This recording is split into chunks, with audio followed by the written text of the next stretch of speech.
주말 아침 송은재TV 시작합니다. 지금 제 앞에는 조선일보 기사 두 가지가 있습니다. 하나는 국민의힘의 한동훈 위원장과 인터뷰를 한 내용입니다.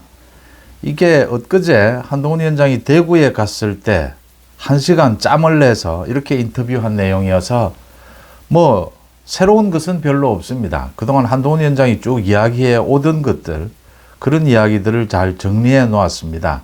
지금까지 계속 해오던 이야기를 했고 가장 예민했던 부분이죠. 윤석열 대통령과의 갈등, 이 갈등과 해소해가는 부분에서 한동훈은 도대체 무엇을 고민했는가 라는 부분을 느낄 수 있는 단어는 등장을 했습니다. 18세기 프랑스의 그 작가이자 철학자였습니다. 볼테르의 말을 인용을 했습니다. 상식이 그렇게 일반적이지 않을 수 있다. 우리가 상식적이다 라고 판단했지만 일반 시민들이 보시기에는 상식적이지 않고 시민들은 더 많은 것을 원할 수도 있다. 이럴 때 어떻게 해야 되느냐? 자기가 생각하는 상식을 따를 것이냐? 아니면 일반 시민들, 많은 사람들이 생각하는 상식을 따를 것이냐? 이건 정말 가치관의 문제입니다. 이럴 때 어떻게 해야 되느냐? 대중정당으로서 국민의 의견에 더 겸손하고 겸허하게 받아들여야 하지 않겠느냐라는 한동훈의 생각을 이야기를 했습니다. 그러면서 윤 대통령과의 관계는 그동안 이야기해 왔다시피 오랜 신뢰관계가 있었다. 그 신뢰관계는 서로의 의견을 존중하고 강요하지 않았기 때문에 이어질 수 있는 것 아니었겠느냐. 각자 공적인 임무가 있는 만큼 공적인 자리에서 사명감을 갖고 최선을 다하면 신뢰관계는 또 유지될 것이라고 생각한다. 이 이야기가 가장 인상적입니다. 이런 한동훈과의 인터뷰 이 기사가 있고요. 또 하나는 전체 판세를 보는 이 내용이 있습니다. 한강벨트와 낙동강벨트 6곳 이렇게 최근에 여러 가지 여론조사들 종합을 해서 이 기사로 만들었습니다. 그러니까 한강벨트 6곳 가운데 국민의힘이 한 곳 이기고 있다. 마포을 정청래 44, 함운경 30, 용산 강태웅 42, 권영세 38, 영등포 갑 최현일 39, 김영주 32, 중성동 갑 전현희 43, 윤희숙 34, 광진을 고민정 43, 오신환 32, 동작을 류삼영 37, 나경원 50. 나경원만 이기고 6곳 가운데 다 지는 것으로 나와 있습니다. 또 낙동강 벨트입니다. 낙동강 벨트 6곳은 양산을 김두관 44, 김태호 43, 김해갑, 민홍철 35, 박성호 36, 김해을, 김정호 37, 조혜진 32, 부산 북구을 정명희 44.1, 박성훈 45.6, 부산 사상, 배재정 39, 김대식 40, 부산 강서, 변성환 44.4, 김도읍 48.7. 낙동강 벨트는 전부 경합지역이다라고 하는데 그래도 조금이나마 국민의힘이 이기는 곳이 4곳이 나옵니다. 이제 이 두 기사를 제가 보고 있습니다. 제가 엊그제 윤석열 대통령과 한동훈 위원장이 지금 말하지 못하고 있는 것들, 그 이야기도 방송을 해드렸고, 이재명과 조국의 말 없는 말, 이재명과 조국의 속생각도 제가 추측해서 말씀을 드렸습니다. 제가 추측을 하지만 이 사람들이 지금 이 총선 국면의 주인공들입니다. 윤석열과 한동훈, 이재명과 조국. 이 사람들이 계속해서 많은 메시지들을 내고 있습니다. 때로는 침묵으로, 때로는 말로 하면서 이런 많은 메시지, 결정들을 해가는 과정을 합리적으로 추론해 가면서 지금 어떤 생각을 하고 있을 것이다. 어떤 생각으로 이런 결정들을 하고 있을 것이다. 라는 걸 제가 방송을 해 드렸습니다. 그 방송이 있고 난 다음에 많은 사람들이 잘 봤다라고 하는 또 제 송은재TV 댓글에도 많은 분들이 반응을 보여주셨습니다. 말씀 나온 김에 오늘 또 주말이고 하니까 송은재TV 제 멤버십 회원 또 구독자 좋아요 많이 좀 눌러주시기를 부탁을 드립니다. 이 구독자가 좀 많아져야 또 회원분들이 좀 많아져야 송은재 TV가 독립할 수 있다. 더 독립성이 강해진다라는 생각을 갖게 되고, 총선 국면에서 구독자분들의 도움으로 제가 뭐 20만을 그래도 훌쩍 넘기면서 굉장히 제가 원했던, 구독자분들과 함께 원했던 이 총선에서의 그래도 좀 영향력 있는 방송이 되었다. 모두 회원이나 구독자분들의 덕분이다라는 인사도 드립니다. 참 지난 한 주 보시면 이 지지율이 10%, 20%가 출렁입니다. 2, 3일 사이에. 하루 사이에 10%가 출렁입니다. 그게 한강벨트고 낙동강벨트입니다. 이 낙동강벨트와 한강벨트가 같이 움직입니다. 같이 이 각종 이슈에 반응합니다. 하루 만에 10%씩 오르락 내리락 합니다. 지난주는 국민의힘이 뭐 15%, 16% 빠지는 이런 것도 보여줬고, 불과 2, 3일 사이에 어제는 10%까지 오르는 이런 여론조사 결과도 보여주고 있습니다. 그러니까 대체적으로 지금 민주당 야권이 지금 유리한데 그래도 웃을 수 없고, 국민의힘이 조금 불리한데 그래도 울 수도 없는, 누구도 짐작하지 못하는 이런 상황이 되고 있다. 어제까지 후보 등록을 모두 마쳤으니까 이제 뭐 선거전에 들어갔다라고 볼 수가 있습니다. 승부는 지금부터입니다. 무려 뭐 정당이 38개가 돼서 이 비례후보를 뽑는 투표용지가 51.7cm가 됐다라고 합니다. 그래서 뭐 지난 총선에 이어서 전부 수작업을 할 수밖에 없다. 개표 작업을. 이런 이야기도 나오고 있습니다. 이러는 가운데 지지율이 워낙 이렇게 출렁이고 있으니까 왜 이렇게 지지율이 출렁이게 될까? 요인은 뭘까? 거기에다가 지금 국민의힘이 좀 지지율이 빠지니까 그 요인이 뭐였느냐? 이종섭이었느냐? 지금 뭐 호주 대사 국내에 귀국해 있습니다. 황상무였느냐? 뭐 막말을 한 황상무였느냐? 아니면 좀 더 거슬러 올라가서 국민의힘 공천 과정에서 장해찬, 도태우 이 공천 과정에서 잡음이 있었던 것, 이 부분이냐? 물가냐? 의대 정원이냐? 지금 뭐 많은 분석들이 나오고 있습니다. 민주당은 그러면 뭘 잘했느냐? 잘한 것도 없는데 어떻게 반사 이익을 얻은 것이냐라는 이야기도 나오고요. 이 과정에서 가장 중요한 것이 윤석열과 한동훈은 무슨 생각을 하고 있을까? 왜 갈등을 빚을까? 이 갈등이 봉합된 건 맞는 것일까? 그 다음 이재명과 조국은 별로 친하지도 않고 서로가 잘 알지도 않고 굉장히 스타일이 다른데 갑자기 지금 뭐 죽이 맞아가지고 이재명과 조국이 서로 지금 도움이 되면서 이 야권 전체의 파이를 키워가고 있다. 저 두 사람은 무슨 생각을 하고 있는 것일까? 그래서 제가 엊그제 이 사람들의, 이 주인공들의 속마음을 이야기를 추측을 해서 했습니다. 각종 언론이라든지 유튜브라든지 방송 보면 별의별 이야기가 다 나옵니다. 윤석열과 한동훈은 좌파다. 뭐 국민의힘은 이제 패배했다. 윤석열과 한동훈은 이제 끝났다. 갈등을 빚는다. 총선이 지나고 나면 이제 원수가 될 것이다. 미래 권력인 한동훈이 자기 정치를 위해서 지금 국민의힘을 공천을 이런 식으로 사천을 했다. 뭐 별의별 이야기가 다 나옵니다. 그래서 국민의힘을 이젠 지지를 철회한다.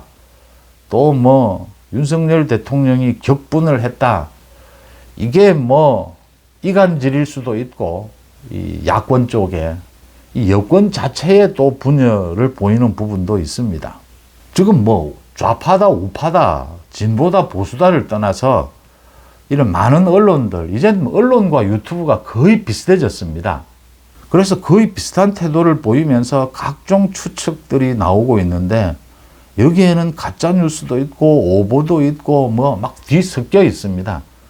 굉장히 한동훈 위원장의 말처럼 굉장히 상식, 커먼 센스라고 하죠. 이 상식적이지 않은 것들이 굉장히 많습니다. 왜 저럴까? 지금 국민의힘이 이렇게 분열을 보일 때인가? 국민의힘 지지층. 제 송은재 TV 댓글에서도 정말 많은 분들이 제 생각에 반대를 하고 지금 뭐 한동훈은 배신자다 뭐 이런 이야기도 해 주셨는데 또 그러니까 거기에는 이게 제가 짧은 말이어도 이 댓글을 보면 이게 민주당 쪽 사람인지 이간질을 위해서 들어온 건지 아니면 제 구독자인지 이런 것을 어느 정도는 알 수가 있지 않습니까? 이렇게 이제 좀 밑도 끝도 없는 비난에 대해서는 또 회원분들이 또 구독자분들이 반박을 하는 이런 모습도 보게 됩니다. 제가 고맙다는 말씀을 드리고요. 제가 일일이 다 반박을 할 수도 없고 해서 언제나 감사하다라는 생각을 갖고 있습니다. 거의 엄청나게 많은 이 가짜뉴스 오보들이 떠다니고 있습니다.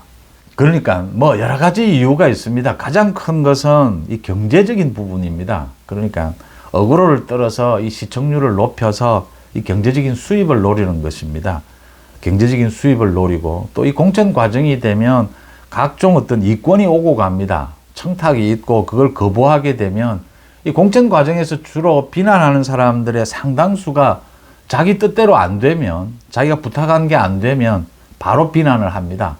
한동훈 나쁜 놈이고 뭐 마찬가지입니다. 이재명 나쁜 놈이고 흔히 보게 되는 일들입니다.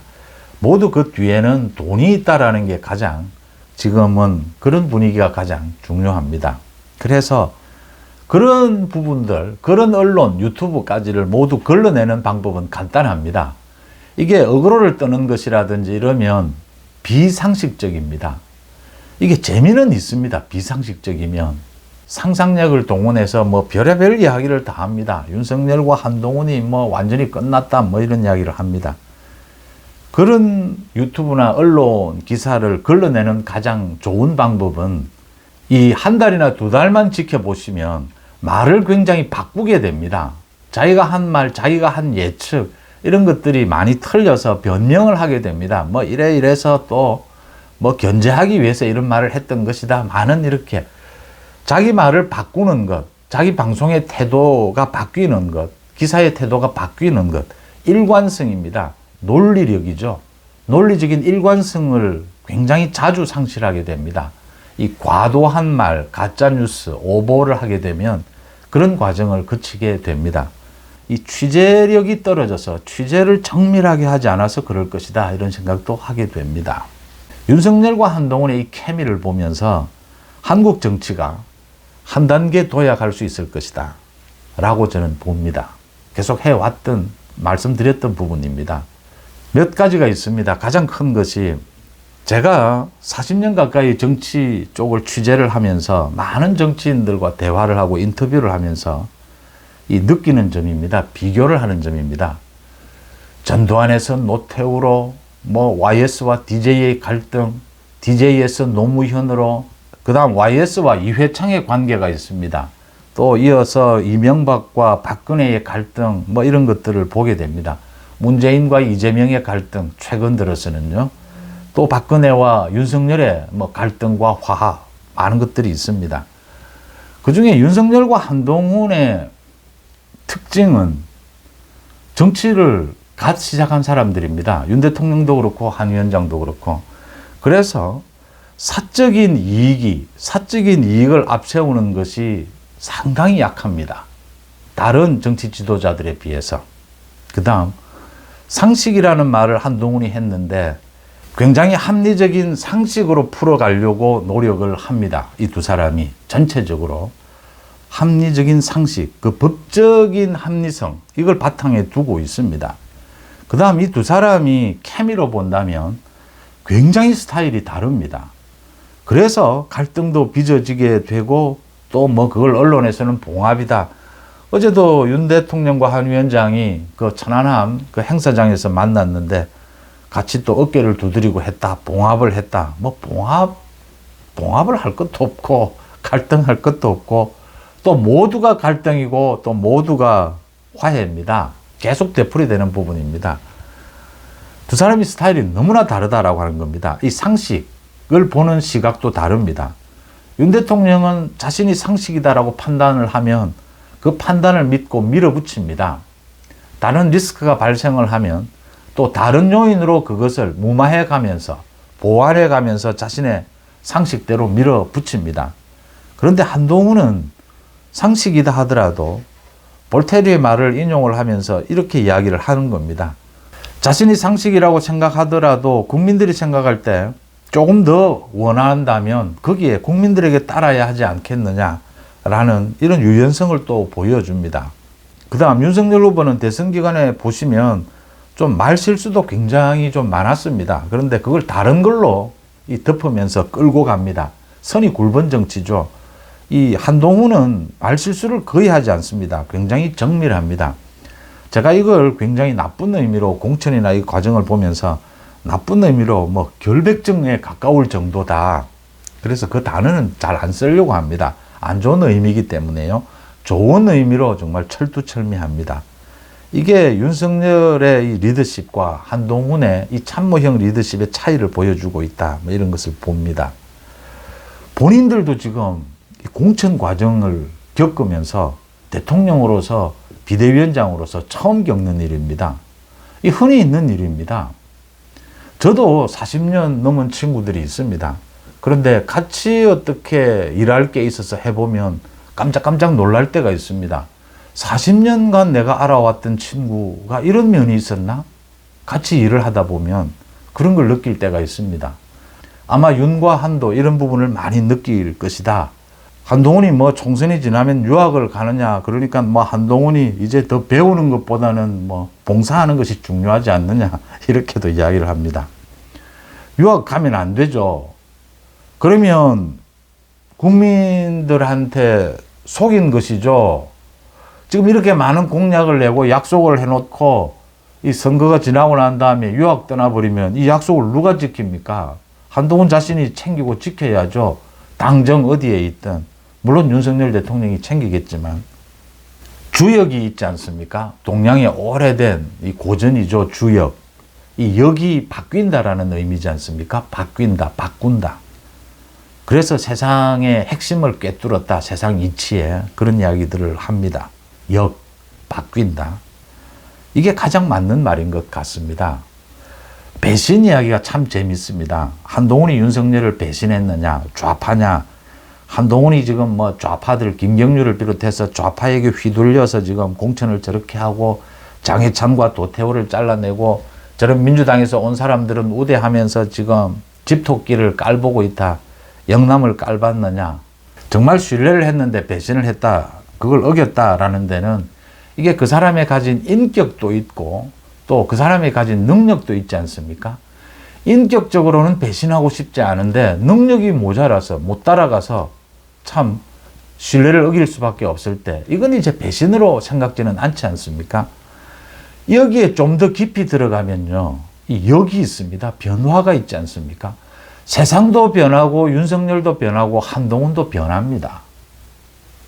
이 변하는 속에서 각자가 가장 자신에게 유리한 이익이 되는 자기가 목표하는 곳으로 가기 위해서 달리게 됩니다. 40년, 50년 된 친구도 같이 일해보면 깜짝 놀라는 경우가 보지 못했던 부분을 보는 이유가 친구도 변하고 저도 변하고 세상도 변해가기 때문이겠죠. 지금 총선 국면에서 하루하루 이 총선 국면은 변하고 있습니다. 윤석열도 변하고 한동훈도 변합니다. 총선 지나고 나면 윤석열도 변하고 한동훈도 변합니다. 그런데 여기에서 가장 중요한 건 전 두 가지라고 봅니다. 하나는 정말 큰 이익, 큰 건이 아닐 때는 가급적이면 신뢰를 지키기 위해서 노력을 하느냐. 또 하나는 이 국면을, 전체 국면을 윤석열과 한동훈이 서로가 신뢰가 깨지지 않도록 이 국면을 일찍부터 치밀하게 준비해서 깨지는 상황이 오지 않도록 이 신뢰를 깨야만 되는 그런 상황이 오지 않도록 이 국면을 이끌어가는 능력, 이런 부분이라고 생각합니다. 그게 있다면 신뢰가 깨졌다 이렇게 볼 수는 없습니다. 지금 결론부터 말씀을 드리면 윤석열과 한동훈은 아무런 신뢰의 손상이 없습니다. 제가 보기에는. 윤 대통령이 굉장히 섭섭하고 한동훈 위원장이 결정하는 부분이 좀 불안한 부분이 있을 겁니다. 그래서 주기환 같은 경우에 한동훈이 뭐 비례대표 후보 이 순위를 밀어내니까 윤 대통령이 그 다음날 바로 대통령실에 민생특보로 임명을 했습니다. 참 뭐 읽어지는 부분이지 않습니까?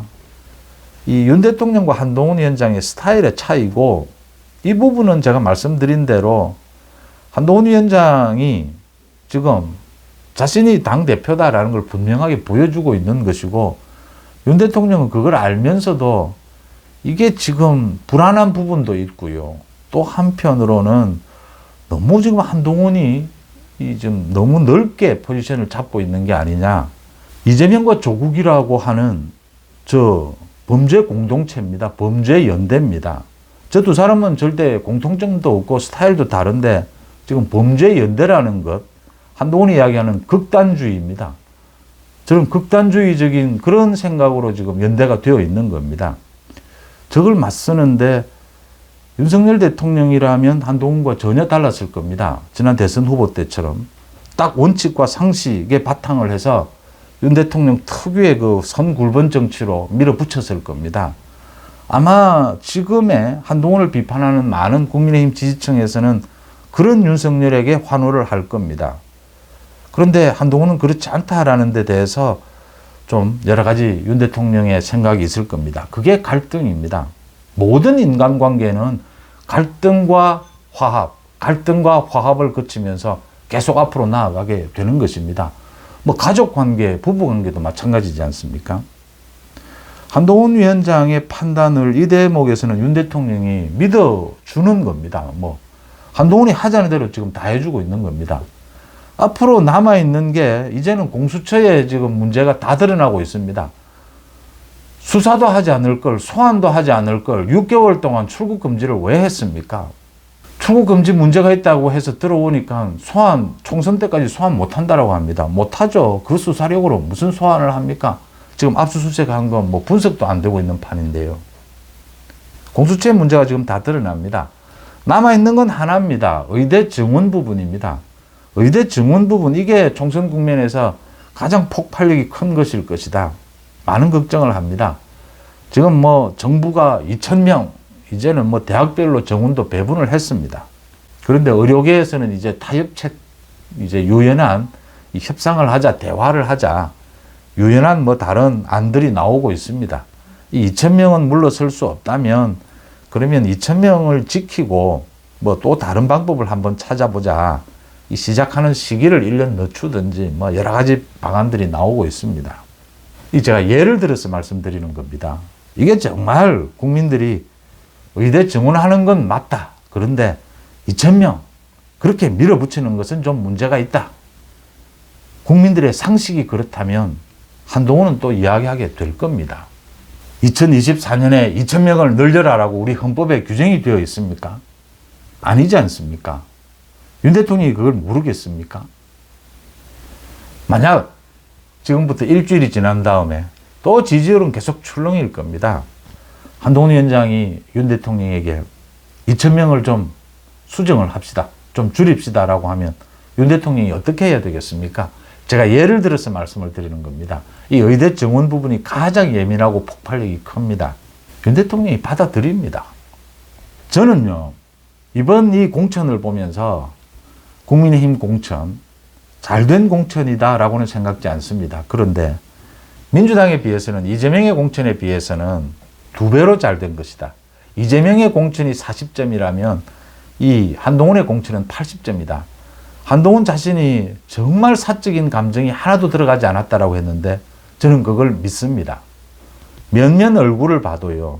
그래서 지금 한동훈이 뭐 김경률과 짜고 뭐 이렇게 당에서 자기 세력을 구축하고 있다. 그래서 총선이 지나고 나면 당대표가 되고 뭐 이제 미래 권력으로서 윤석열 대통령을 무시하고 달릴 것이다.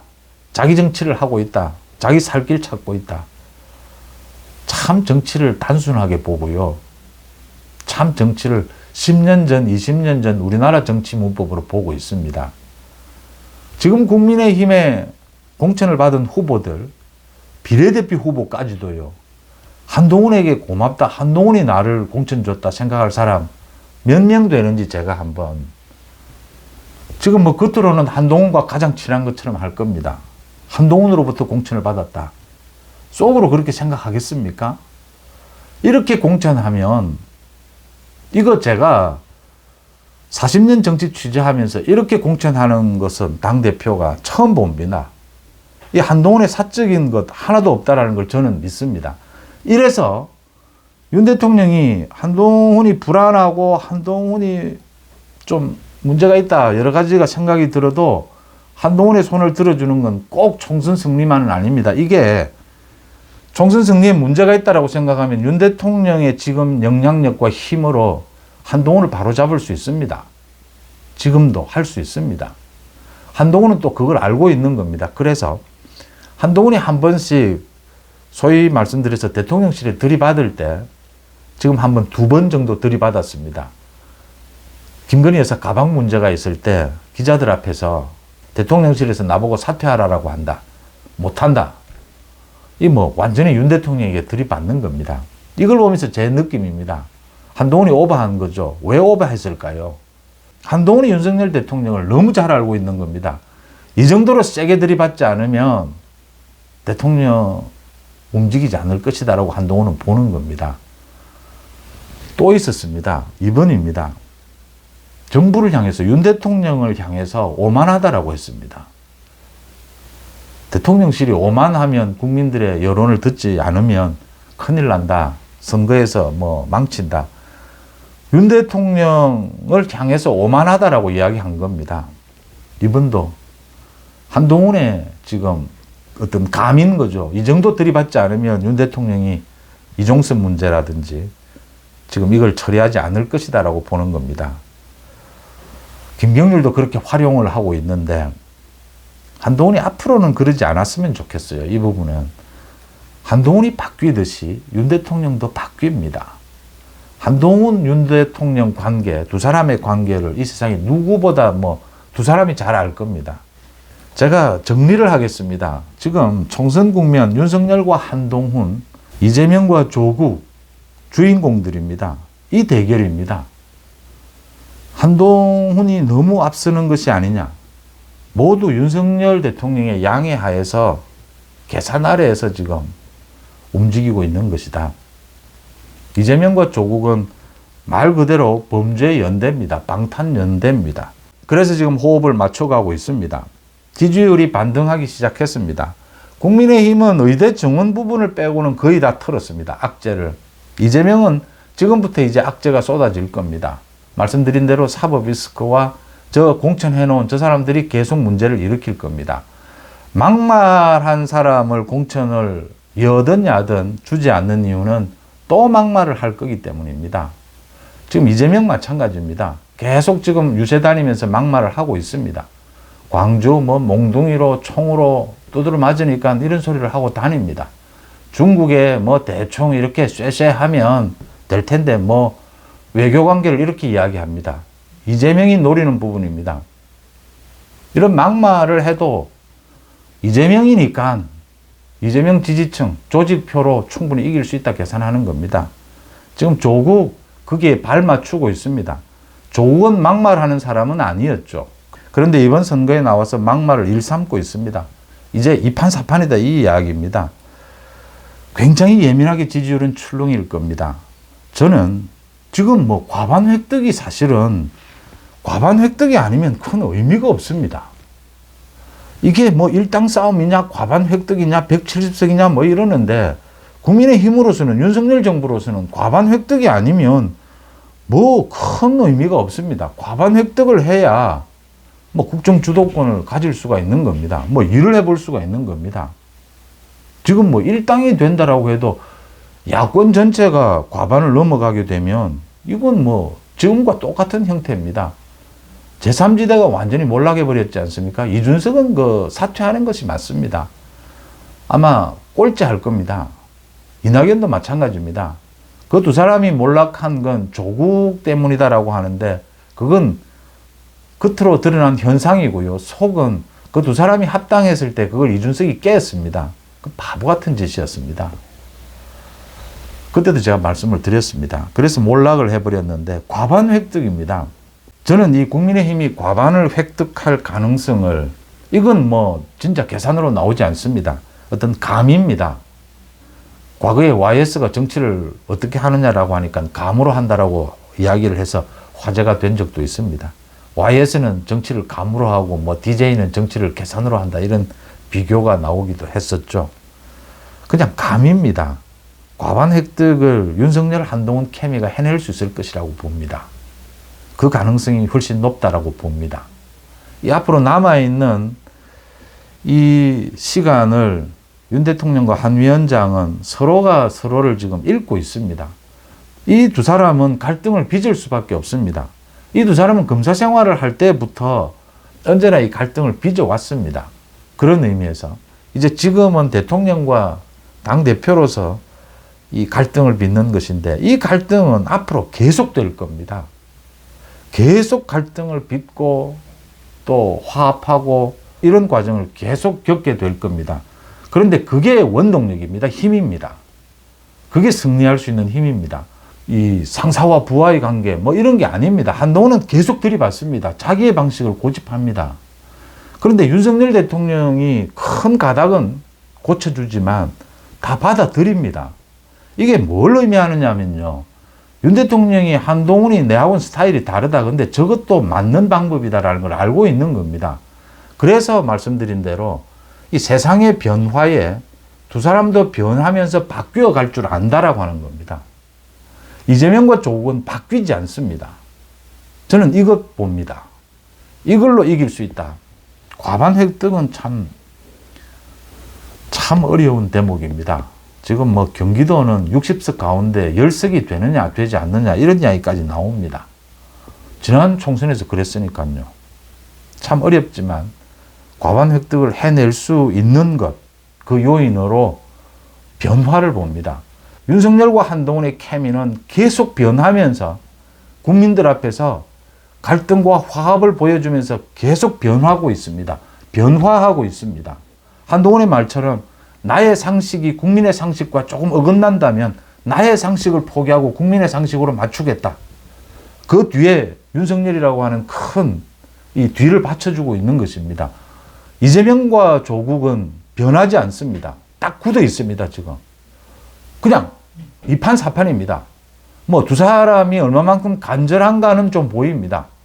조국 같은 경우에 뭐 이판사판입니다. 이재명 마찬가지입니다.